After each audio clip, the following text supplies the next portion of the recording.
এই প্রথমবার আমি আমার ছাদ বাগানে ওলকপি লাগিয়েছি, আর এগুলোর সাইজটা দেখুন কতটা বড় হয়েছে। আর এগুলোতে আমি কোনো প্রকার সারও দেইনি, আর শুধুমাত্র একদিন আমি সর্ষের খোল দিয়েছিলাম। এগুলো এতটা বড় হয়েছে, এই দেখুন কতটা বড় হয়েছে এই ওলকপিটা।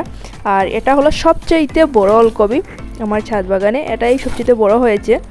আর তাই আমি এটা প্রথমে তুললাম। এই দেখুন এটার সাইজ দেখুন।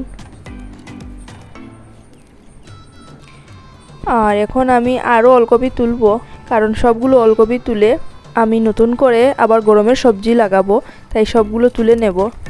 আর আমি অল্প জায়গার মধ্যে প্রায় 12টার মতো ওলকপি গাছ লাগিয়েছি, তাই বোধহয় সবগুলো বড় হয়নি, কয়েকটি বড় হয়েছে আর কয়েকটি অনেকটা ছোট আছে।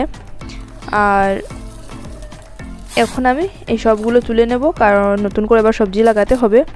আর এখন সবগুলো ওলকপি তুলে আমি এগুলোর নিচের মাটিটা পরিষ্কার করে নেব। আর আরও আছে ছাদ বাগানে, আরেক সাইডে আছে ওলকপি গাছ, সেগুলো আরেকদিন হারভেস্ট করব, কারণ সবগুলো একসাথে হারভেস্ট করে নিলে এগুলো নষ্ট হয়ে যাবে। তাই আমি এই গ্রো ব্যাগেরগুলো প্রথমে হারভেস্ট করলাম, আর বাকিগুলো আরেকদিন করব। আর আজকের আমার এই ভিডিওটা যদি আপনাদের ভালো লাগে তাহলে আমার পাশে থাকবেন আর আমার চ্যানেলটি সাবস্ক্রাইব করবেন। Happy gardening.